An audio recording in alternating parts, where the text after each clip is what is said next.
Hola a todos. Antes de comenzar, quiero que sepan que esta historia no es fácil. De hecho, me tomó casi una década poder siquiera pensar en contarla, sin que mi cuerpo entrara en modo de pánico completo. Pero estoy aquí hoy porque creo firmemente que el silencio es el mejor aliado del abuso, y que cada historia que se cuenta es una luz en la oscuridad para alguien que todavía está atrapado. Si estás aquí buscando entretenimiento ligero, tal vez este no sea el video para ti.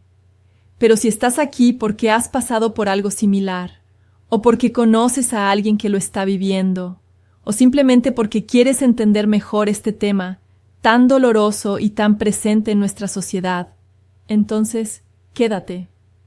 Porque lo que voy a compartir contigo hoy no es solo mi historia. Es la historia de millones de niños y niñas que viven con un secreto tan pesado que los está aplastando. Y quiero que sepas algo desde este momento, antes de que empiece a contarte los detalles. Si estás viviendo algo así ahora mismo, si alguien te está lastimando y te han dicho que nadie te va a creer, eso es mentira. Es la mentira más grande que te han contado. Sí te van a creer. Y no estás solo. Nunca estuviste solo. Mi nombre no es importante para esta historia. De hecho, podría ser cualquier nombre. Podría ser el tuyo, el de tu hermana, el de tu mejor amiga, el de la niña que se sienta detrás de ti en clase, porque las estadísticas son aterradoras cuando empiezas a buscarlas. 1 de cada 4 niñas y 1 de cada 6 niños experimentarán algún tipo de abuso antes de cumplir 18 años. Léanlo otra vez. 1 de cada 4. Eso significa que en un salón de clases de 20 estudiantes, probablemente 5 de ellos están pasando o van a pasar por algo similar. Pero mi historia no comenzó con estadísticas. Comenzó siendo una niña de 8 años y medio cuya vida estaba a punto de cambiar de formas que ni mi peor pesadilla podría haber predicho. Déjenme llevarlos atrás en el tiempo, al antes, porque hubo un antes. Y es importante que entiendan cómo era mi vida antes de que Roberto apareciera, para que comprendan la magnitud de lo que perdí. Yo era una niña feliz, y sé que eso suena a cliché, pero es verdad. Mi papá nos había dejado cuando yo tenía 5 años, y aunque al principio fue difícil, los siguientes 3 años fueron probablemente los mejores de mi vida. Era solo mi mamá y yo, y éramos inseparables. Vivíamos en un apartamento pequeño, una recámara que compartíamos porque no podíamos pagar más. Mi mamá trabajaba largas horas en contabilidad para una empresa mediana. No era un trabajo glamoroso ni bien pagado, pero le gustaba. Y más importante aún, le permitía llegar a casa a una hora razonable la mayoría de los días para estar conmigo. Teníamos tradiciones, mi mamá y yo. Los viernes, que ella llamaba nuestro día de chicas, hacíamos palomitas de maíz con demasiada mantequilla y veíamos películas hasta tarde. No películas de niños necesariamente. A veces veíamos comedias románticas y ella me explicaba las partes que no entendía. Otras veces veíamos thrillers y nos tapábamos los ojos en las partes de suspenso y luego nos reíamos de lo asustadas que estábamos. Los sábados por la mañana íbamos al mercado juntas. Ella me dejaba empujar el carrito incluso cuando yo era demasiado pequeña para ver por encima de él. Me enseñaba a escoger los vegetales más frescos, a buscar las mejores ofertas. Hacía que las tareas mundanas se sintieran como aventuras. Los domingos eran para hacer manualidades. Pintábamos, hacíamos collages, intentábamos recetas nuevas que generalmente salían mal, pero nos reíamos de todas formas. Una vez tratamos de hacer galletas con forma de animales y terminaron pareciendo manchas informes. Las llamamos galletas abstractas y nos las comimos todas de todas formas. Era feliz, genuinamente feliz. Y nunca me sentí como si nos faltara algo por ser solo nosotras dos. Mi mamá compensaba la ausencia de mi papá con amor abundante, con atención constante, con la seguridad de saber que yo era lo más importante en su vida. En la escuela era una niña normal, no la más popular, pero tenía mis amigas. Me gustaba leer, especialmente fantasía. Me escapaba a mundos donde las niñas, como yo, podían ser heroínas, donde había magia y aventuras. Jugaba a la pelota en el recreo. Me gustaba el arte. Era buena en matemáticas, pero no tanto en ciencias. Odiaba el brócoli, pero me encantaba la pasta. Era completamente, perfectamente normal. Y sí, a veces extrañaba tener un papá. Cuando veía a otras familias con ambos padres, me preguntaba cómo sería. En el Día del Padre en la escuela, cuando todos hacían tarjetas, yo hacía una para mi mamá en su lugar. Ella la guardaba todas como si fueran tesoros. Pero nunca me sentí incompleta. Mi mamá se aseguraba de eso. Somos un equipo, me decía todo el tiempo. Tú y yo contra el mundo. Y yo le creía.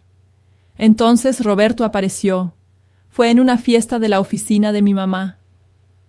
Una de esas reuniones navideñas, aburridas, donde los empleados se juntan a tomar ponche y a pretender que les caen bien sus compañeros de trabajo.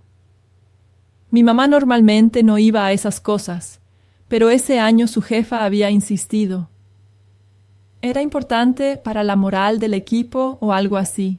Yo me quedé con la vecina esa noche, la señora Martínez, que era dulce, pero cuya casa olía raro, como a naftalina y comida de gato. Recuerdo que estaba viendo una película cuando mi mamá llegó a recogerme, y había algo diferente en ella. Estaba brillando. No hay otra forma de describirlo. Sus mejillas estaban sonrojadas, sus ojos estaban brillantes. Sonreía de una manera que no había visto en años. Conocí a alguien, me dijo en el camino a casa, y por la forma en que lo dijo, con esa mezcla de emoción y timidez, supe que era diferente. Su nombre era Roberto. Era el nuevo gerente de recursos humanos. Es tan atento, me contaba mi mamá mientras me arropaba esa noche. No solo por cortesía, ¿sabes? Realmente escucha cuando hablo. Me preguntó sobre ti, sobre qué te gusta hacer, sobre cómo es ser madre soltera. Nadie me había preguntado esas cosas en mucho tiempo. Yo quería que mi mamá fuera feliz. Por supuesto que sí. Así que cuando me preguntó si estaría bien si él venía a cenar algún día, le dije que sí, porque eso es lo que haces cuando amas a alguien. Quieres que sea feliz. Roberto vino a cenar una semana después. Llegó con flores para mi mamá y chocolates para mí. Los chocolates eran de mi marca favorita, lo que debió haber sido una señal de lo atento que era, pero ahora me pregunto si mi mamá simplemente le había dicho cuáles comprar. Era alto, más alto que mi papá en las fotos que recordaba. Tenía el cabello oscuro con algunas canas en las sienes, que mi mamá después diría que lo hacían ver distinguido. Usaba traje incluso en su día libre, lo que me hizo pensar que era importante, o al menos quería parecer importante. Así que tú eres la famosa, me dijo con una sonrisa grande. Tu mamá no para de hablar de ti. Me dijo que eres la mejor lectora de tu clase. Yo era tímida con extraños, pero algo sobre él me hizo sentir cómoda. Tenía esa habilidad, descubrí después, de hacer que la gente se sintiera especial. Como si fueras la única persona en la habitación que realmente importaba. Durante la cena, me preguntó sobre mis libros favoritos, me escuchó, realmente escuchó, mientras le explicaba la trama de mi serie de fantasía favorita. Incluso dijo que sonaba interesante, que tal vez debería leerla él también. Mi mamá me miraba con esa sonrisa, y yo podía ver lo feliz que estaba de que nos lleváramos bien. Después de la cena, Roberto se ofreció a ayudar a lavar los platos. Mi mamá protestó, pero él insistió. Los vi a través de la puerta de la cocina, riendo juntos sobre algo y pensé, tal vez esto está bien. Tal vez tener a alguien más en nuestra familia no será tan malo. Qué equivocada estaba. Las siguientes semanas, Roberto se convirtió en una presencia constante en nuestras vidas. Venía a cenar 2 o 3 veces por semana. Los fines de semana íbamos a pasear, los 3 juntos. Al zoológico, al parque, al cine. cosas de familias normales, y yo empecé a acostumbrarme a él.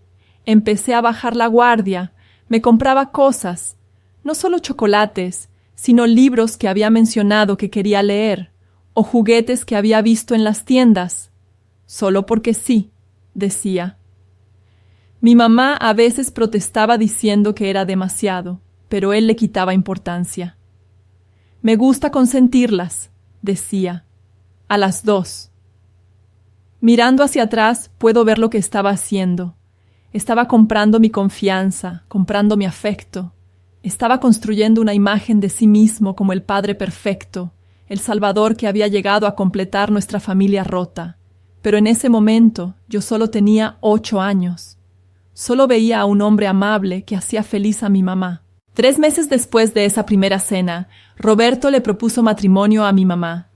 Fue en uno de nuestros paseos familiares, en un restaurante elegante al que nunca habríamos podido ir por nuestra cuenta. Tenía un anillo, no enorme, pero bonito. Mi mamá lloró, yo aplaudí. Todos en el restaurante nos miraron y sonrieron. Era como una escena de película. ¿Qué dices?, me preguntó Roberto después de que mi mamá dijera que sí. ¿Estarías bien con que fuera parte de tu familia oficialmente? Y yo, inocente, emocionada de ver a mi mamá tan feliz, dije, sí. Si pudiera regresar en el tiempo, si pudiera decirle algo a esa niña de 8 años, le diría que corra. Le diría que confíe en esos instintos que ni siquiera sabía que tenía. Le diría que a veces las cosas que parecen demasiado buenas para ser verdad, lo son. Pero no puedo regresar en el tiempo. Solo puedo contarles lo que pasó después. Se casaron 3 meses después. Una boda pequeña, solo familia cercana y algunos amigos. Yo fui la damita de honor, con un vestido rosa que me hacía sentir como princesa. Mi mamá estaba hermosa en su vestido blanco. Roberto se veía feliz. Todo el mundo estaba feliz. Nos mudamos a una casa nueva, más grande que nuestro apartamento, con un jardín donde podía jugar, mi propia habitación, algo que nunca había tenido antes. Era como vivir en un cuento de hadas. Mi mamá incluso dejó que decorara mi cuarto como quisiera. Paredes moradas, estrellas brillantes en el techo, estanterías para todos mis libros. ¿Ves?, me decía mi mamá mientras desempacábamos. A veces las cosas buenas pasan, a veces conseguimos nuestro final feliz. Pero los cuentos de hadas no son reales. Y los finales felices a veces son solo el principio de una pesadilla. Los primeros meses en la nueva casa fueron normales, o al menos eso creía yo. Roberto trabajaba mucho. Salía temprano, llegaba tarde. Mi mamá también empezó a trabajar más horas. Había una promoción disponible en su oficina, algo que había querido por años, y estaba decidida a conseguirla. Eso significaba que yo pasaba más tiempo sola después de la escuela. Al principio, me iba a casa de una amiga o mi mamá me pagaba a una niñera, pero Roberto dijo que eso era un desperdicio de dinero. Ya tiene 9 años, le dijo a mi mamá. Puede quedarse sola por un par de horas. Yo llegaré a casa pronto de todas formas. Así que empecé a llegar a una casa vacía después de la escuela. Hacía mi tarea en la mesa del comedor, comía un bocadillo, veía televisión y esperaba a que alguien llegara a casa. Roberto normalmente llegaba primero. Al principio era agradable. Me preguntaba sobre mi día. Me ayudaba con mi tarea si la necesitaba. Preparaba la cena. Todo muy normal, muy paternal. Pero entonces empezaron los pequeños cambios. Las cosas que no podía señalar exactamente como malas, pero que me hacían sentir incómoda de una manera que no podía explicar. Sus abrazos empezaron a durar más tiempo. Cuando me ayudaba con la tarea, se sentaba demasiado cerca. Sus cumplidos sobre cómo me veía se volvieron más frecuentes. «Te estás poniendo tan bonita», me decía. «Vas a romper corazones cuando seas mayor». Yo tenía 9 años. No debería estar poniéndome bonita de ninguna manera que mereciera comentarios. Empezó a encontrar excusas para tocarme. Mi cabello necesitaba arreglarse. Tenía una pestaña en mi mejilla. Mi collar estaba torcido. Siempre había una razón, siempre sonaba inocente, pero algo en la forma en que lo hacía me hacía querer encogerme. Y las miradas. Dios, las miradas. A veces lo atrapaba mirándome de una manera que no entendía, pero que me hacía sentir desnuda. Cuando le preguntaba qué pasaba, él sonreía y decía: «Nada, solo te estaba admirando. Es que te pareces tanto a tu mamá cuando era joven». Yo no sabía qué hacer con esa incomodidad. No tenía las palabras para explicarlo, y cuando intentaba hablar con mi mamá sobre ello, de manera vaga, ella lo descartaba. «Roberto solo está tratando de ser un buen padrastro», me decía. «Sé que es un ajuste, pero dale tiempo. Va a mejorar». Pero no mejoró. Empeoró. Empezó a entrar a mi habitación sin tocar. «Olvidé tocarte», decía cuando protestaba. «Oh, la puerta estaba abierta. Pensé que estaba bien». Pero yo sabía que había cerrado la puerta.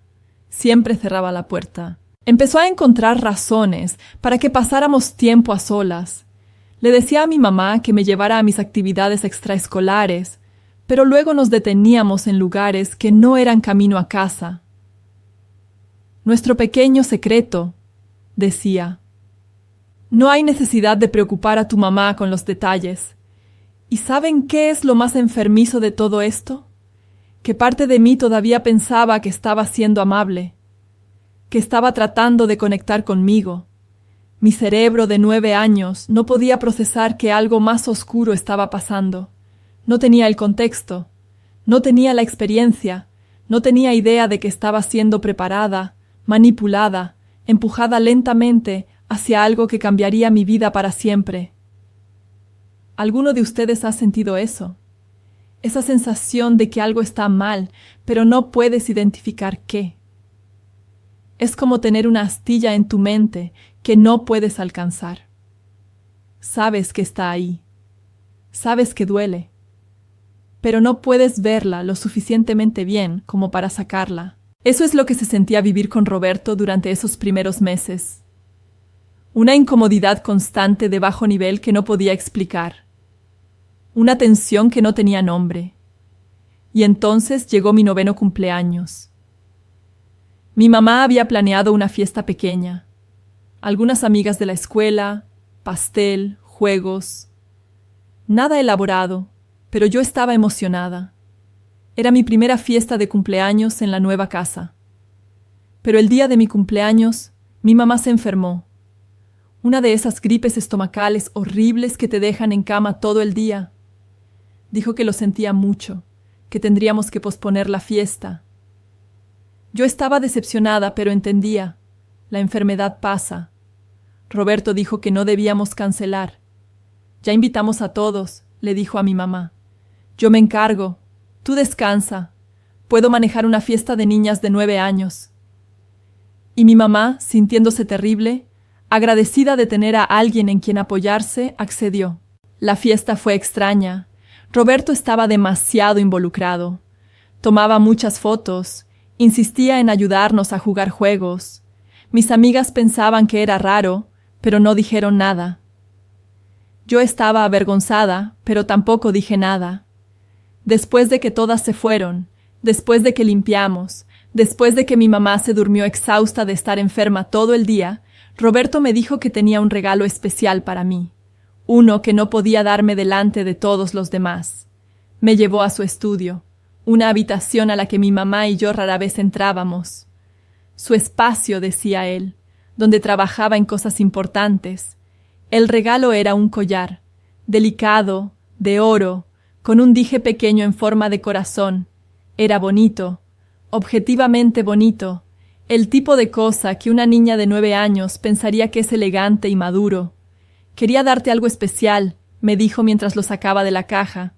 «Algo que te recuerde que eres especial para mí». Y entonces se paró detrás de mí para ponérmelo. Sus manos en mi cuello, su aliento en mi cabello, su cuerpo demasiado cerca del mío. «Te estás convirtiendo en una jovencita hermosa», susurró. «Tan hermosa». Y entonces sus manos se movieron, no al collar, a lugares donde no deberían estar, y aprendí en ese momento que mi cuerpo ya no era mío. No voy a entrar en detalles de lo que pasó esa noche, no porque no pueda. He trabajado a través de cada segundo de eso en terapia durante años, sino porque no es necesario. Ustedes no necesitan esas imágenes en sus cabezas. Yo no necesito poner esas palabras en el mundo. Es suficiente decir que esa noche mi infancia terminó, y cuando finalmente paró, cuando finalmente me dejó volver tambaleándome a mi habitación, me dijo las palabras que me perseguirían durante los siguientes 3 años.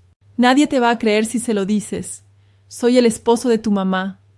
Acabas de conocerme. Van a pensar que estás inventando cosas porque estás celosa, porque no quieres que tu mamá sea feliz.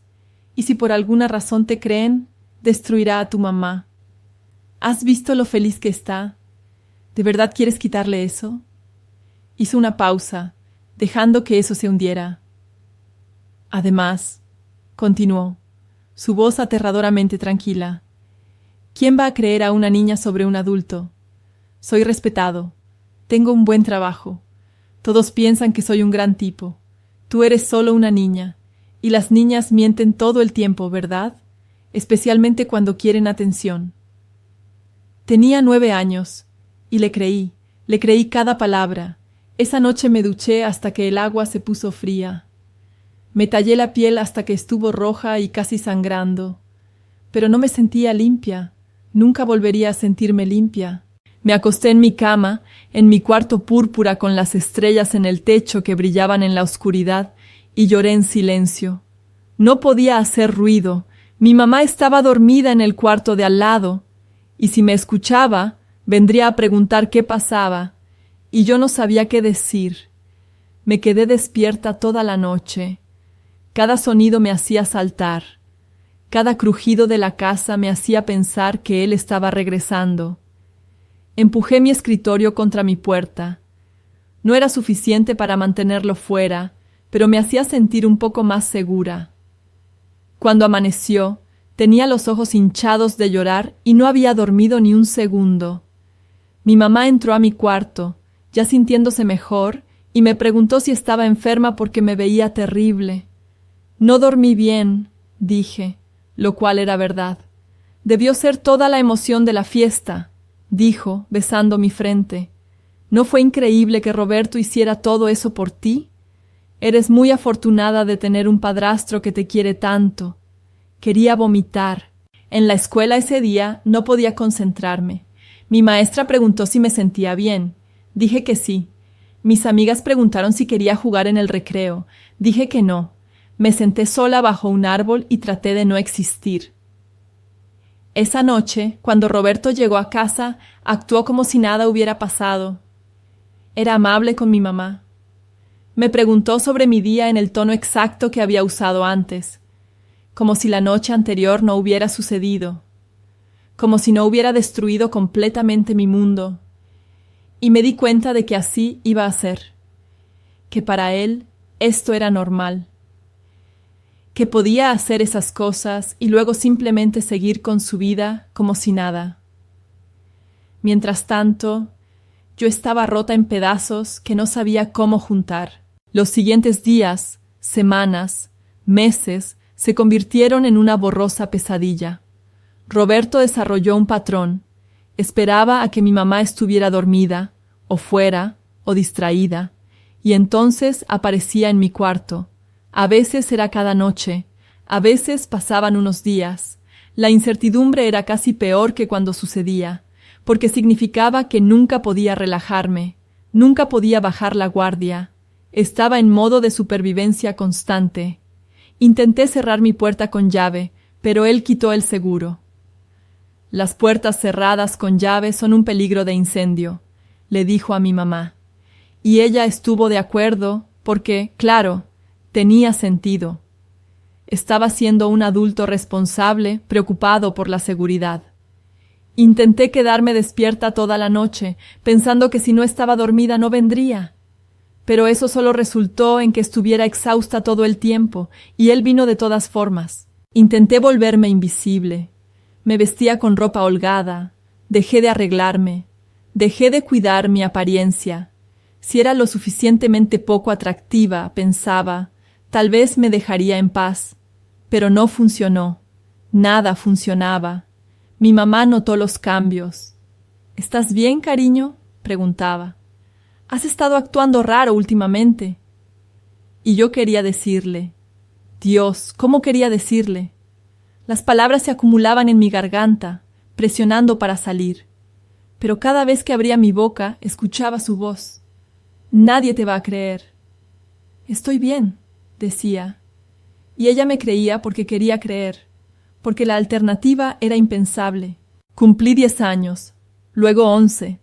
Los años pasaban, pero cada día se sentía como una eternidad. Me estaba convirtiendo en una extraña para mí misma.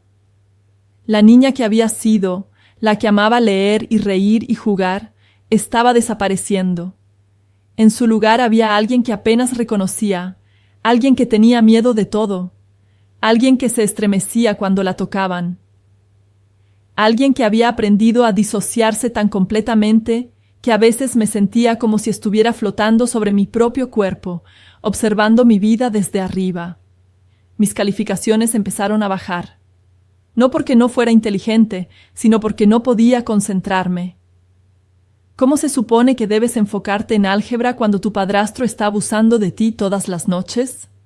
¿Cómo se supone que debes memorizar fechas históricas cuando estás tratando de averiguar cómo sobrevivir tu presente? Dejé el voleibol.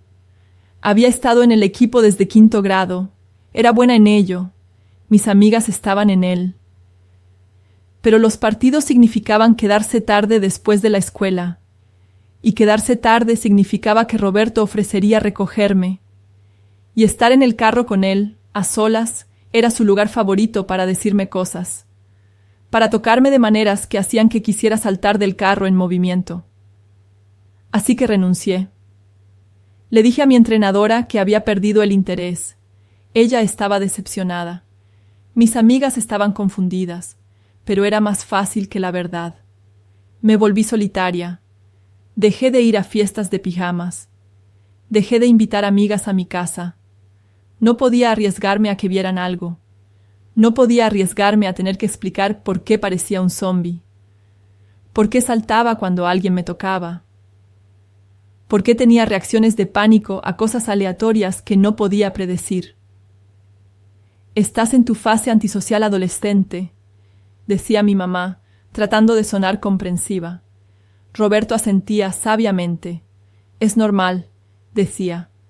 Dale su espacio. Y así me dieron espacio. El espacio para sufrir en silencio. El espacio para desmoronarme lentamente. El espacio para desaparecer. Empecé a autolesionarme cuando tenía 11 años. Pequeños cortes en mi muslo donde nadie los vería. No era para llamar la atención. De hecho, era lo opuesto. Era mi forma de sentir algo que pudiera controlar. El dolor que yo me infligía era mío. Era limpio, era claro, tenía sentido. A diferencia de todo lo demás en mi vida. Dejé de comer apropiadamente. A veces pasaba días comiendo lo mínimo. Mi mamá notaba que estaba perdiendo peso, pero lo atribuía a un estirón de crecimiento.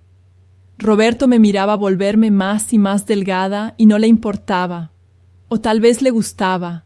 Nunca supe. Empecé a tener pesadillas. Bueno, primero tenías que poder dormir para tener pesadillas, y yo apenas dormía. Pero cuando lo hacía, soñaba con estar atrapada, en un cuarto sin puertas, en un carro sin manijas, en un cuerpo que no podía controlar. Me despertaba gritando a veces. Mi mamá venía corriendo y Roberto detrás de ella, con esa expresión de preocupación perfectamente practicada en su cara. Solo pesadillas, le decía a mi mamá. Todos los niños las tienen. Y mi mamá me abrazaba y me decía que todo estaba bien, que estaba segura, que nadie iba a lastimarme, mientras que el hombre que me estaba lastimando estaba parado justo ahí, en el marco de mi puerta, observando. La ironía era tan dolorosa que casi era graciosa. Cuando tenía 12 años, mi maestra de inglés, la señora Chen, me pidió que me quedara después de clase un día. Mi corazón latió fuerte en mi pecho. ¿Había notado algo? ¿Iba a preguntarme? Tu escritura ha cambiado, me dijo, mostrándome un ensayo que había escrito. Era sobre un personaje en un libro que estábamos leyendo, una chica que estaba atrapada en una situación mala. Tu perspectiva es oscura, continuó. Madura más allá de tus años de una manera preocupante. ¿Está todo bien en casa?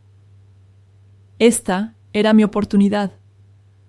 Alguien estaba preguntando. Alguien había notado. Abrí mi boca para decir la verdad. Pero entonces vi la foto en su escritorio. Ella con su familia, su esposo, su hija, todos sonriendo. Una familia feliz. Y pensé, ella no va a querer escuchar esto. Va a destruir su día. Va a hacer que piense en cosas horribles. Va a forzarla a hacer algo que no quiere hacer. Estoy bien, dije. Solo me gusta escribir de manera dramática. Ella me estudió por un momento. Vi la preocupación en sus ojos, pero también vi el alivio cuando aceptó mi explicación. Porque nadie realmente quiere saber. No realmente. Es más fácil creer la mentira. Bueno, si alguna vez necesitas hablar, dijo, dándome palmaditas en el hombro. Me estremecí ante el toque y traté de disimularlo. Mi puerta está abierta. Pero su puerta no estaba realmente abierta. Ninguna puerta lo estaba. O al menos eso pensaba. Mi relación con mi mamá se estaba deteriorando.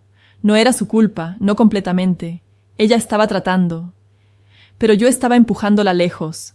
Era más fácil. Mantener distancia significaba menos oportunidades de que descubriera la verdad. Y parte de mí estaba enojada con ella. Irracionalmente enojada.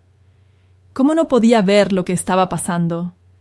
¿Cómo podía compartir una cama con ese monstruo todas las noches y no saber qué tipo de persona era? Pero por supuesto que no sabía. Los abusadores son expertos en compartimentalizar. Roberto era dos personas completamente diferentes. Con mi mamá era el esposo perfecto, atento, cariñoso, trabajador. Nunca levantaba su voz, siempre ayudaba con las tareas del hogar, recordaba aniversarios y cumpleaños, traía flores sin razón. Conmigo, cuando estábamos solos, era un monstruo. Y la línea entre estas dos personas era tan clara, tan definida, que a veces yo también empezaba a dudar de mí misma. Tal vez lo estaba imaginando, tal vez lo estaba exagerando, tal vez de alguna manera era mi culpa. Eso es lo que el abuso te hace dudar de tu propia realidad, te hace cuestionar si lo que está pasando realmente está pasando. Especialmente cuando todos los demás alrededor tuyo actúan como si todo fuera normal. Cumplí 13 años, y la fiesta que mi mamá planeó se sentía como una burla cruel. Decoraciones festivas, pastel de chocolate, regalos envueltos en papel brillante. Y yo, sentada ahí, sonriendo para las fotos, muriendo por dentro. Roberto me regaló un nuevo collar ese año, más caro que el primero, brillantes incrustados. Para mi hermosa hijastra, dijo frente a todos. Mi mamá lloró de lo conmovida que estaba. Yo sentí náuseas. Esa noche, después de que todos se fueran a dormir, él vino a mi cuarto, como sabía que lo haría. Era casi predecible a ese punto. Las fechas especiales eran las peores, como si fueran sus regalos para él mismo. Pero esa noche algo era diferente. En mí, quiero decir. Algo se había endurecido. 3 años de esto me habían cambiado de maneras que apenas estaba comenzando a entender. Cuando tocó a mi puerta, no me levanté a abrirla como siempre había hecho, entrenada como el perro de Pavlov. «Vete», dije a través de la puerta. Mi voz temblaba, pero era firme. «Abre la puerta», dijo él. Su voz todavía tranquila, pero con un borde. «No». Hubo un silencio. Luego empezó a girar la manija. Había bloqueado la puerta con una silla. «¿Qué estás haciendo?», preguntó, ahora con enojo evidente. «Voy a gritar», dije, más fuerte ahora. Si no te vas, voy a gritar y voy a despertar a mamá y le voy a decir todo. Otro silencio, este más largo. Podía casi escucharlo pensando, calculando, sopesando sus opciones. Estás actuando irracional, dijo finalmente. Hablaremos de esto mañana. Y se fue. Me quedé despierta toda la noche, esperando a que regresara, pero no lo hizo, y en la mañana actuó como si nada hubiera pasado. Pero algo había cambiado. Yo había dicho no. Había establecido un límite, y aunque tenía miedo de las consecuencias, algo en mí se sentía diferente, más fuerte tal vez, o tal vez solo más desesperada. Unos días después, en la escuela, tuvimos una presentación en la clase de salud. Una mujer de una organización sin fines de lucro vino a hablar sobre relaciones saludables y no saludables, sobre consentimiento, sobre abuso. Me senté en esa clase y era como si estuviera describiendo mi vida en detalle. Cada señal que mencionaba, cada táctica de manipulación, cada patrón de comportamiento. El abuso prospera en el silencio, dijo. Los abusadores cuentan con que sus víctimas no hablen. Les dicen que nadie les va a creer, pero eso es una mentira. Después de la presentación, nos dieron folletos con números de líneas de ayuda. Los doblé cuidadosamente y los puse en mi mochila. Por una semana solo los miré. Los sacaba, los miraba, los volvía a guardar. Finalmente, un día cuando mi mamá estaba trabajando tarde y Roberto estaba en un viaje de negocios, saqué mi teléfono. Mis manos temblaban tanto que tuve que intentar marcar el número 3 veces. Una voz amable contestó. Línea de ayuda para menores. ¿En qué puedo ayudarte? Y las palabras salieron en una cascada. Mi padrastro me está lastimando. Ha estado pasando por 3 años. Nadie sabe. No sé qué hacer. Necesito ayuda. Del otro lado de esa línea telefónica, alguien me creyó. Por primera vez en 3 años, alguien escuchó mi historia y no cuestionó si era verdad. «Vas a estar bien», me dijo la mujer. «Vamos a ayudarte. ¿Estás segura ahora mismo?» «Él no está en casa», dije. «Bien, voy a conectarte con un trabajador social. Van a querer hacerte algunas preguntas. ¿Está bien eso?» Asentí. Luego me di cuenta de que no podía verme. «Sí», dije, mi voz apenas un susurro. Las siguientes horas fueron un torbellino. Hablar con un trabajador social por teléfono, darles información, responder preguntas que me hacían llorar. Pero continué. Porque por primera vez en 3 años había esperanza. Me dijeron que un oficial vendría a la casa al día siguiente, que hablarían con mi mamá, que me harían un examen médico, que comenzarían una investigación.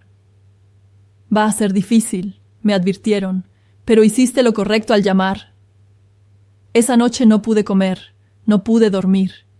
Todo lo que podía pensar era, mañana todo va a cambiar. De una manera u otra, esta pesadilla va a terminar o va a empeorar catastróficamente. Roberto llegó a casa a la mañana siguiente. Actuó normal. Demasiado normal. Como si supiera que algo estaba pasando.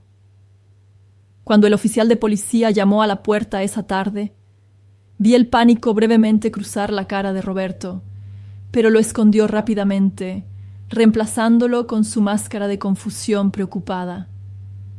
Mi mamá abrió la puerta. ¿Puedo ayudarlos?, preguntó. Señora, necesitamos hablar con usted. ¿Podemos entrar? Lo que siguió fue las peores y mejores horas de mi vida simultáneamente.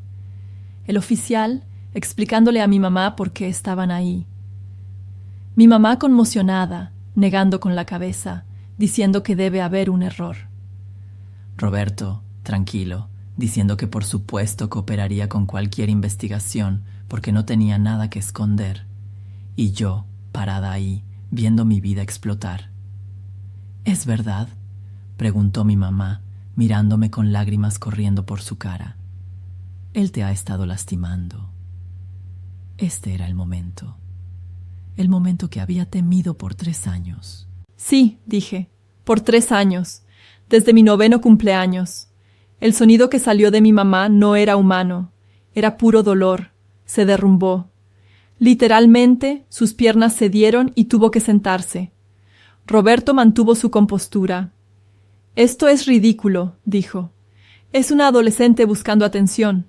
Está enojada porque pongo reglas, está inventando cosas, pero el oficial no estaba comprando su actuación.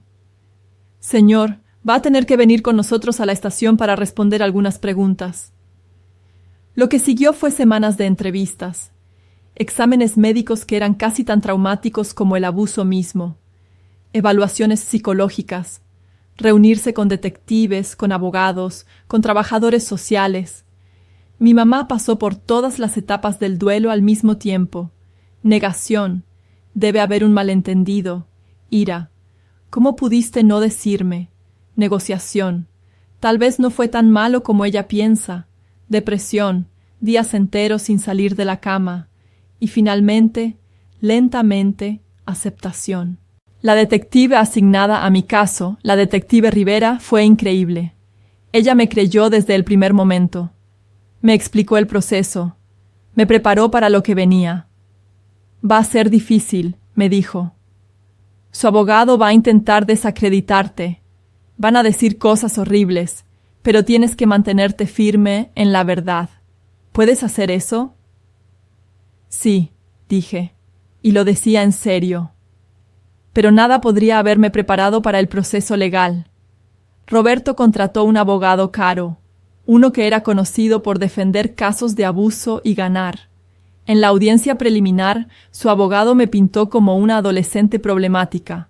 Mencionó mis calificaciones bajando, mi comportamiento retraído, mis problemas para dormir, y sugirió que todo era porque yo tenía problemas psicológicos, no porque estaba siendo abusada. «¿No es verdad que te autolesionabas?», preguntó. «Sí», admití. «¿Y que tenías problemas de alimentación?». «Sí». «¿Y que te alejaste de tus amigos y familia?». «Sí». ¿No podría ser todo esto resultado de problemas de salud mental no relacionados con mi cliente? Y aquí fue donde la detective Rivera y mi abogada habían hecho su trabajo, porque tenían evidencia. Mis diarios, donde había documentado algunos de los incidentes sin darme cuenta de que lo estaba haciendo. Los registros médicos que mostraban consistencia con mi historia. Y más importante, habían encontrado a otras víctimas. Resulta que yo no era la primera. Roberto había estado casado antes. Tenía otra hijastra. Ella había tratado de denunciarlo años atrás, pero su caso había sido desestimado por falta de evidencia. Cuando se enteró de mi caso, salió adelante otra vez. Y había otra niña, la hija de su novia antes de conocer a mi mamá. Ella también había guardado silencio, pensando que nadie le creería. De repente, no era solo mi palabra contra la suya. Había un patrón claro de comportamiento predatorio dirigido a niñas de cierta edad en su cuidado. El juicio duró semanas. Yo tuve que testificar. Tuve que sentarme en ese estrado y contar mi historia frente a una sala llena de extraños. Tuve que mirar a Roberto mientras lo hacía. Tuve que ver a mi mamá en la galería, llorando. El abogado de Roberto fue brutal en el contrainterrogatorio. Trató de encontrar inconsistencias en mi historia. Trató de sugerir que lo había malinterpretado. Trató de insinuar que yo había iniciado algo y ahora me arrepentía. Pero yo me mantuve firme, porque era la verdad. Y la verdad no cambia sin importar cuántas formas diferentes alguien trate de retorcerla. Las otras víctimas testificaron también. Sus historias eran estremecedoramente similares a la mía. Los mismos patrones, las mismas tácticas, las mismas palabras. Nadie te va a creer. Cuando finalmente el jurado se retiró para deliberar, estaba exhausta, emocional, física, mentalmente exhausta. Sin importar el resultado, sabía que había hecho todo lo que podía. Esperamos 2 días, los días más largos de mi vida. Y entonces, finalmente, la llamada. El jurado había llegado a un veredicto. Culpable. en todos los cargos. La sala del tribunal explotó en actividad. Mi mamá lloraba. No estaba segura si de alivio o de tristeza. La familia de Roberto gritaba que era injusto.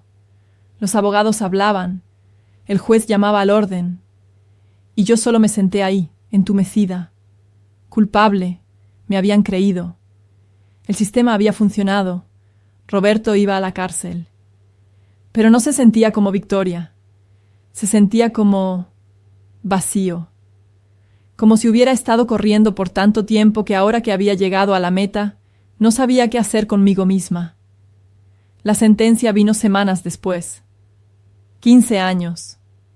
No era suficiente, nunca sería suficiente, pero era algo. Era justicia, aunque imperfecta. Cuando llevaron a Roberto afuera después de la sentencia, me miró. Y por primera vez vi miedo real en sus ojos. No el miedo calculado que usaba para manipular. Miedo genuino de lo que le esperaba. Nadie te va a creer, había dicho. Pero se equivocó. El final del juicio no fue el final de mi historia. De hecho, en muchas formas fue solo el comienzo. Porque el abuso deja cicatrices que no aparecen en exámenes médicos. Deja daño que toma años, a veces décadas, sanar. Empecé terapia intensiva inmediatamente después del juicio. Mi terapeuta, la doctora Sara, se especializaba en trauma infantil. Fue ella quien me explicó sobre TPT, sobre disociación, sobre por qué tenía ataques de pánico aparentemente aleatorios, sobre por qué ciertos olores o sonidos me hacían regresar instantáneamente a esos momentos. Tu cerebro estaba tratando de protegerte, me explicó. Todas estas reacciones son formas en que tu cuerpo aprendió a sobrevivir una situación imposible. Las sesiones de terapia eran agotadoras. Cada semana sacábamos otro recuerdo, otra emoción enterrada, otra capa de trauma. Lloré más en ese año de terapia que en los 3 años de abuso, porque finalmente era seguro llorar. Finalmente era seguro sentir. Mi relación con mi mamá fue complicada por años después del juicio. Ella cargaba una culpa enorme. ¿Cómo no lo vi? Se repetía una y otra vez. Vivía en la misma casa. Dormía en la misma cama que él. ¿Cómo no supe? Estuve enojada con ella por mucho tiempo.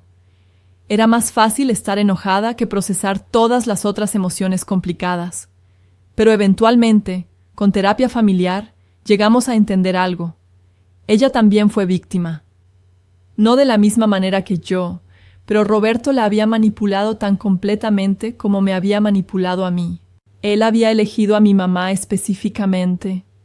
Una madre soltera, trabajando duro, queriendo darle a su hija una familia completa.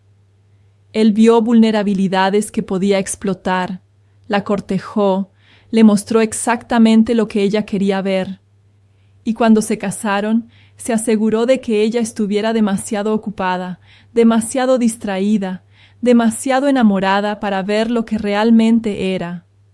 Los abusadores son expertos en esconderse, me dijo la doctora Sara. Es su superpoder. Tu mamá no vio porque él se aseguró de que no viera. Perdonar a mi mamá tomó tiempo, mucho tiempo. Y hubo retrocesos, peleas, días donde no podía mirarla, días donde ella no podía mirarse a sí misma en el espejo. Pero lentamente, con el tiempo y mucho trabajo, reconstruimos nuestra relación. No es lo que era cuando yo tenía 8 años. Esa inocencia se fue para siempre, pero es algo nuevo, algo más fuerte, tal vez. Forjado a través del trauma y la sanación. Mi mamá se convirtió en mi defensora más feroz. Se unió a grupos de apoyo para padres de sobrevivientes. Empezó a hablar en escuelas sobre señales de advertencia de abuso. Canalizó su culpa en acción. No puedo cambiar lo que pasó, me dijo un día. No puedo regresar y protegerte como debí haberlo hecho. Pero puedo tratar de proteger a otros niños. Puedo tratar de asegurarme de que otros padres no cometan el mismo error que yo. En cuanto a mí, la escuela secundaria fue difícil. Mi caso había sido muy público. Todos sabían lo que había pasado. Algunos me trataban como si estuviera rota. Otros me evitaban como si el trauma fuera contagioso. Unos pocos, los buenos, solo me trataban normal. Encontré consuelo en grupos de apoyo para sobrevivientes. Conocer a otras personas que habían pasado por cosas similares me hizo sentir menos sola. Compartir nuestras historias, nuestras luchas, nuestras victorias, creó un vínculo que era diferente a cualquier otra amistad. Tuve que reaprender cosas básicas, cómo confiar en la gente, cómo establecer límites saludables, cómo tener relaciones que no estuvieran basadas en miedo o manipulación, cómo habitar mi propio cuerpo sin vergüenza o asco. Empecé a escribir. Mucho. Poesía, principalmente.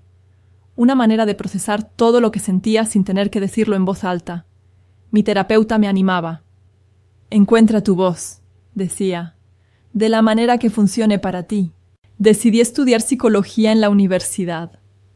Quería entender lo que me había pasado desde una perspectiva científica. Pero más que eso, quería ayudar a otros.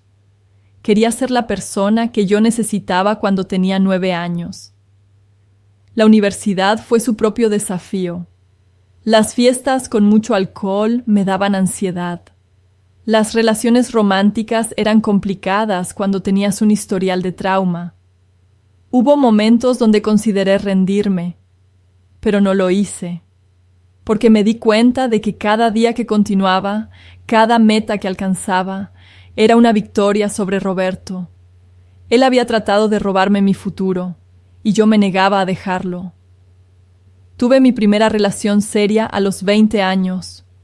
Un chico en mi clase de psicología anormal, irónicamente, era amable, paciente, y cuando le conté mi historia, no corrió. No me trató diferente, solo me abrazó y dijo, «Gracias por confiar en mí lo suficiente para decirme». Esa relación no duró, no porque él hiciera algo mal, sino porque yo todavía estaba sanando. Pero me enseñó que era posible, que podía tener intimidad sin miedo, que no todos los hombres eran como Roberto. Me gradué de la universidad con honores. Mi mamá lloró en la ceremonia. «Mira lo lejos que has llegado», me dijo. Y tenía razón. De esa niña rota de 13 años a una mujer de 22 años, con un título universitario y planes para su futuro, había recorrido un largo camino.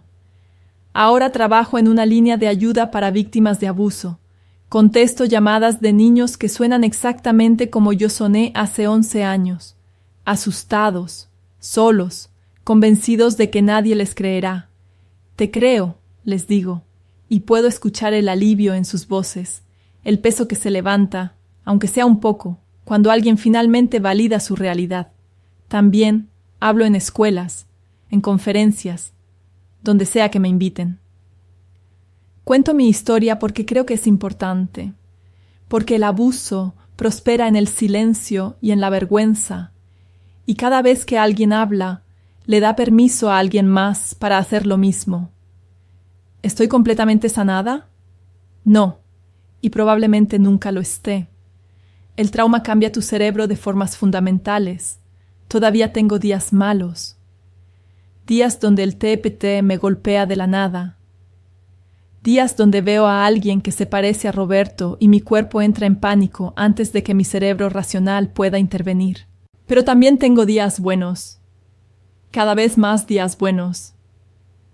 Días donde puedo ducharme sin revivir cada momento. Días donde puedo aceptar un abrazo sin ponerme rígida. Días donde puedo mirarme en el espejo y ver a una sobreviviente, no a una víctima. Tengo 24 años ahora.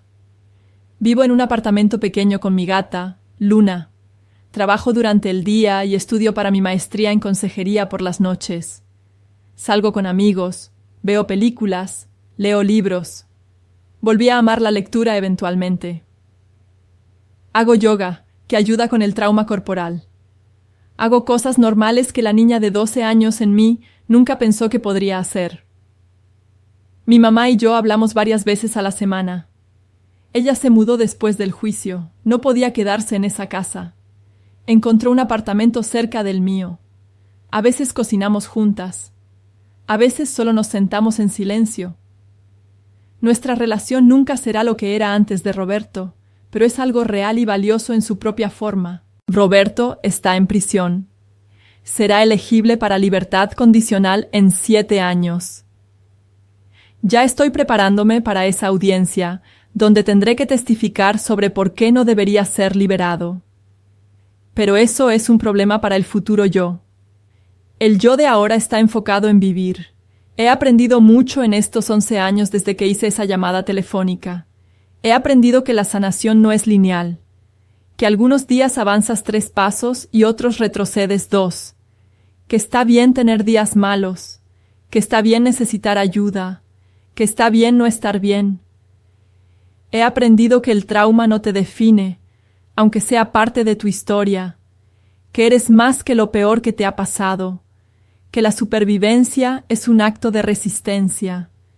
He aprendido que la comunidad importa, que el apoyo importa, que hablar importa, que ser creído importa más de lo que las palabras pueden expresar. Y he aprendido que incluso en los momentos más oscuros, cuando parece que no hay salida, siempre hay esperanza, siempre hay alguien que te creerá, siempre hay ayuda disponible.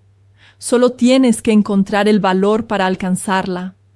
Para aquellos de ustedes que están escuchando esto y están pasando por algo similar, quiero que sepan algunas cosas.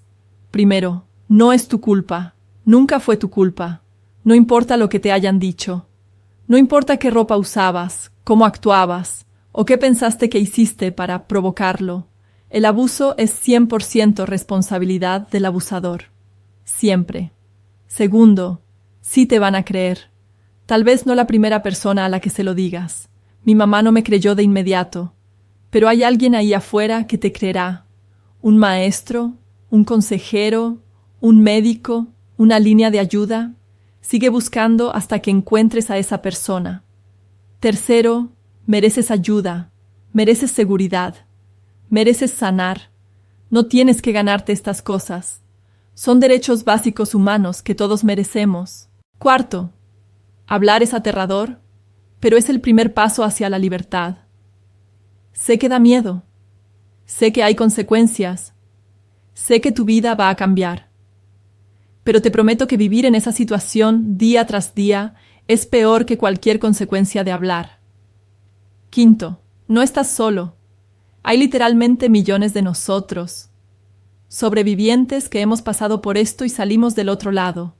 Estamos aquí, te vemos, te creemos, y estamos esperando para apoyarte cuando estés listo para hablar. Para los adultos que están escuchando esto, especialmente padres, maestros, consejeros, cualquiera que trabaje con niños, por favor, estén atentos a las señales. Cambios repentinos de comportamiento. Un niño que solía ser extrovertido que se vuelve retraído. Caída en calificaciones. Pesadillas o problemas para dormir. Comportamiento inapropiado para la edad. Conocimiento sexual avanzado. Miedo a ciertas personas o lugares. Negarse a estar solo con alguien específico. Lesiones inexplicadas. Autolesión. Trastornos alimentarios. Pero también entiendan que algunos niños, como yo, se vuelven expertos en esconder. Algunas víctimas parecen completamente normales en la superficie. El abuso es su vida secreta que guardan separada de todo lo demás. Así que si un niño reúne el valor increíble para decirles algo, créanles. No minimicen, no lo ignoren, no duden. No les pregunten, ¿estás seguro? ¿O tal vez malinterpretaste? Solo créanles y ayúdenlos a conseguir la ayuda que necesitan. Entiendan que cuando un niño habla, probablemente ha estado pensando en ello por mucho tiempo. No es una decisión impulsiva. Y si resulta que de alguna manera, contra todas las estadísticas, el niño está equivocado, bueno, es mejor investigar y estar equivocado que no investigar y dejar a un niño en peligro. Y si sospechan algo pero el niño no ha hablado, pregunten. Pero pregúntenlo de la manera correcta. No, ¿tu papá, mamá, padrastro, tío te está lastimando? Porque eso pone palabras en su boca. Pregunten, ¿te sientes seguro en casa? ¿O hay algo que quieras decirme? O he notado que pareces triste, asustado, diferente últimamente. ¿Quieres hablar sobre eso? Den espacio para que el niño hable. No presionen, pero dejen la puerta abierta. Y si hablan, manténganse calmados. Sé que es difícil, sé que van a querer reaccionar con horror o enojo, pero el niño necesita ver que pueden manejar lo que están diciendo. Necesitan ver que son lo suficientemente fuertes como para ayudarlos. Hay recursos disponibles. En casi todos los países hay líneas de ayuda, hay organizaciones sin fines de lucro, hay servicios gubernamentales dedicados a proteger a los niños. Úsenlos. No tienen que manejar esto solos. Y por favor, recuerden que prevenir el abuso es mejor que responder a él. Hablen con sus hijos sobre su cuerpo, sobre límites, sobre consentimiento. Enséñenles que tienen derecho a decir no, incluso a adultos. Enséñenles la diferencia entre secretos buenos y secretos malos. Creen un ambiente donde sepan que pueden decirles cualquier cosa sin ser juzgados o castigados. Supervisen quién tiene acceso a sus hijos. La mayoría del abuso no es cometido por extraños. Es cometido por alguien que el niño conoce y en quien confía. Familia, amigos de la familia, entrenadores, líderes religiosos, maestros, niñeras, personas que tienen oportunidad y acceso. Esto no significa que vivan en paranoia, pero sí significa estar conscientes, prestar atención, escuchar a sus instintos y, lo más importante, escuchar a sus hijos. También quiero hablar por un momento sobre los mitos alrededor del abuso, porque hay muchos y son dañinos. Mito: los niños mienten sobre el abuso para llamar la atención. Realidad: los niños muy rara vez mienten sobre el abuso. De hecho, es mucho más común que niños que están siendo abusados no hablen al respecto. Cuando un niño habla, casi siempre es verdad. Mito: los abusadores son fáciles de detectar. Son tipos raros y espeluznantes. Realidad: los abusadores parecen personas normales. A menudo son carismáticos, exitosos, respetados en su comunidad. Por eso se salen con la suya por tanto tiempo. Roberto era un gerente de recursos humanos respetado. Nadie lo habría sospechado. Mito: el abuso siempre deja evidencia física. Realidad: mucho abuso no deja marcas físicas, o las marcas desaparecen rápidamente. La ausencia de evidencia física no significa que el abuso no haya ocurrido. Mito: las familias con ambos padres son más seguras. Realidad: el abuso ocurre en todo tipo de familias, ricas, pobres, religiosas, seculares, educadas, no educadas. El abuso no discrimina. Mito: si fuera tan malo, el niño hablaría antes. Realidad: los niños no hablan por muchas razones: miedo, vergüenza, culpa, amenazas, manipulación, amor hacia el abusador. Porque sí, puedes ser abusado por alguien que amas, y eso hace todo más complicado. Creer que nadie les va a creer. El tiempo que un niño tarda en hablar no tiene relación con qué tan malo fue el abuso. Mito: los abusadores fueron abusados ellos mismos, así que merecen compasión. Realidad: aunque es verdad que algunos abusadores fueron víctimas de abuso, esto no es excusa.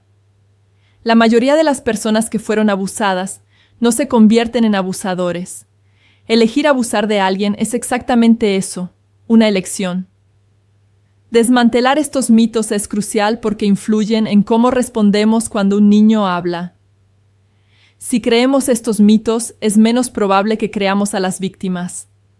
Ahora, quiero hablar directamente a los sobrevivientes otra vez, porque hay cosas que desearía que alguien me hubiera dicho cuando estaba en medio de mi viaje de sanación.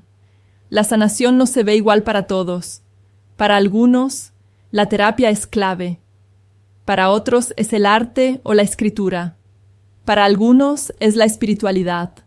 Para otros es el activismo. No hay una sola manera correcta de sanar. Encuentra lo que funciona para ti. Está bien si no perdonas a tu abusador. La sociedad pone mucha presión sobre las víctimas para que perdonen, como si el perdón fuera necesario para la sanación. Pero no lo es. Algunos sobrevivientes encuentran paz en el perdón. Otros encuentran paz en la ira justificada. Ambos son válidos. Está bien si tienes sentimientos complicados sobre tu abusador, especialmente si era alguien en tu familia, alguien que supuestamente debía amarte. Puedes odiar lo que hicieron mientras todavía amas partes de quienes eran. Las emociones humanas no son blanco y negro. Vas a ver días donde te sientas curada y días donde te sientas completamente rota. A veces estos días estarán separados por meses, a veces por horas. Eso es normal. El trauma no es una herida lineal que sana ordenadamente de un extremo al otro. Puedes tener éxito en la vida y todavía estar lidiando con el trauma. Las dos cosas no son mutuamente exclusivas. Puedes tener una carrera, relaciones saludables, hobbies, alegría y todavía tener TEPT. No estás fallando en la sanación porque no has superado todo. Encuentra tu comunidad, ya sea un grupo de apoyo en línea o en persona, amigos que entienden, un terapeuta, una línea de ayuda. No intentes hacer esto solo. El abuso prosperó en tu aislamiento. La sanación prospera en la comunidad. Sé paciente contigo mismo. La sanación toma tiempo, mucho más tiempo de lo que quisieras. Habrá momentos donde te frustres con tu propio progreso, pero recuerda de dónde empezaste. Cada pequeño paso hacia adelante es una victoria. Y finalmente, créeme cuando te digo, hay vida después del abuso.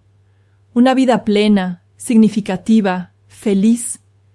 No será la vida que habrías tenido si el abuso nunca hubiera ocurrido. El trauma te cambia fundamentalmente, pero puede ser una vida buena de todas formas. Puede ser una vida que valga la pena vivir. Yo soy prueba de eso, de esa niña de 9 años destrozada a la mujer de 24 años que soy ahora. He recorrido un camino largo, y aunque no elegiría pasar por eso otra vez, no cambiaría quién soy ahora. El trauma me moldeó, sí. Pero yo elegí cómo responder a eso, y elegí convertirme en alguien que ayuda a otros. Tienes esa elección también. No la elección de lo que te pasó, nunca tuviste esa elección, pero la elección de qué hacer con ello ahora. ¿Cómo dejas que te moldee? ¿Qué construyes de las ruinas? Algunos sobrevivientes se convierten en terapeutas, otros en abogados que luchan por los niños, otros en artistas que procesan su trauma creativamente, otros en padres que se aseguran de que sus hijos nunca experimenten lo que ellos experimentaron. Otros simplemente viven vidas calladas y felices, y eso es igual de valioso. No hay presión para convertir tu trauma en una misión. No todos los sobrevivientes tienen que convertirse en defensores públicos. Sanar lo suficiente como para simplemente vivir tu vida es logro suficiente. Pero si encuentras, como yo lo hice, que hablar sobre ello, que usar tu experiencia para ayudar a otros, es parte de tu sanación, entonces hazlo. Comparte tu historia. Pero hazlo cuando estés listo, no porque sientas que tienes que hacerlo. Y recuerda, tu historia es tuya, no la debes a nadie. Si quieres compartirla, compártela. Si quieres mantenerla privada, manténla privada. Ambas son opciones válidas. Miren, sé que este video ha sido largo, y sé que no ha sido fácil de escuchar. Probablemente no es el tipo de contenido que esperaban cuando hicieron clic, pero estas historias necesitan ser contadas. Necesitan ser contadas porque el abuso prospera en el silencio. Cada vez que alguien habla, le da permiso a alguien más para hacer lo mismo. Cada vez que alguien comparte su historia de supervivencia, le da esperanza a alguien que todavía está atrapado. Necesitan ser contadas porque los cambios en la sociedad no suceden sin conversaciones difíciles. No podemos proteger a los niños si no queremos reconocer que el abuso existe. No podemos apoyar a los sobrevivientes si no entendemos lo que han pasado. Y necesitan ser contadas porque, francamente, hay demasiado malentendido sobre el abuso, demasiados mitos, demasiada culpa a las víctimas, demasiada protección a los abusadores. Eso tiene que cambiar. Así que gracias por escuchar. Gracias por no alejarte cuando se puso difícil. Gracias por estar aquí hasta el final. Si esta historia te tocó de alguna manera, si te ayudó a entender algo que no entendías antes, o si te dio el valor para hablar sobre tu propia experiencia o para buscar ayuda, me encantaría que te suscribieras a este canal. Este canal existe para compartir historias que importan. Historias reales de personas reales sobre cosas que a menudo son demasiado difíciles de discutir. Pero las discutimos de todas formas porque creemos que es importante. Si te gustó este video, por favor dale like. Ayuda a que más personas lo encuentren. Y si crees que alguien necesita escuchar esta historia, compártela. Nunca sabes quién podría necesitar oír que no están solos. Déjame un comentario también, me encantaría saber tus pensamientos. Si eres un sobreviviente, me encantaría saber tu historia, si te sientes cómodo compartiéndola. Si eres un padre o maestro, me encantaría saber qué señales vas a estar más atento ahora. Si simplemente quieres dejar palabras de apoyo, esas también son bienvenidas. Pero por favor, sean respetuosos en los comentarios. Este es un espacio seguro para todos. No voy a tolerar comentarios que culpen a las víctimas, que defiendan a los abusadores, o que sean abusivos ellos mismos. Todos merecemos respeto, especialmente cuando hablamos sobre temas tan difíciles. Y si eres un sobreviviente que necesita apoyo adicional, hay recursos listados en la descripción de este video, números de líneas de ayuda, sitios web de organizaciones que pueden ayudar, información sobre cómo reportar el abuso, cómo encontrar terapeutas que se especializan en trauma. Por favor, úsenlos si los necesitan. Recuerden, no están solos. Nunca estuvieron solos. Hay toda una comunidad de sobrevivientes y aliados aquí, listos para apoyarlos, listos para creerles, listos para ayudarlos a sanar. Tu voz importa, tu historia importa, tú importas. Y para cualquier niño o adolescente que esté viendo esto ahora mismo, que esté pasando por algo similar, puedes hacerlo. Puedes encontrar el valor para hablar. Puedes encontrar la fuerza para sobrevivir. Puedes construir una vida después de esto. Yo soy prueba de eso. Y hay millones de otros sobrevivientes que también son prueba de eso. Nadie te va a creer. Es la mentira más grande que te han dicho. Sí te van a creer. Y tu vida puede cambiar a partir de hoy, si eliges tomar ese primer paso aterrador de hablar. Sé que da miedo. Créeme, lo sé. Pero al otro lado de ese miedo está la libertad. Está la seguridad. Está la oportunidad de ser un niño otra vez, o un adolescente, sin llevar este peso terrible. Mereces eso. Mereces ser libre. Así que si no recuerdas nada más de este video, recuerda esto. No estás solo, sí te van a creer, y hay esperanza. Siempre hay esperanza. Gracias por estar aquí, gracias por escuchar, y gracias por ser parte de esta comunidad que está trabajando para hacer el mundo un poco más seguro para los niños. Nos vemos en el próximo video. Y hasta entonces, cuídense. Sean amables con ustedes mismos, y si conocen a alguien que esté sufriendo, sean la persona que cree. Para la niña de 9 años que fui, que pensaba que nunca escaparía, lo logramos. Fuimos suficientemente valientes y merecíamos ser salvadas. Y para cada niño en el mundo que está pasando por esto ahora mismo, tú también mereces ser salvado. Y lo serás. Solo tienes que encontrar el valor para pedir ayuda. Hasta la próxima. Adiós.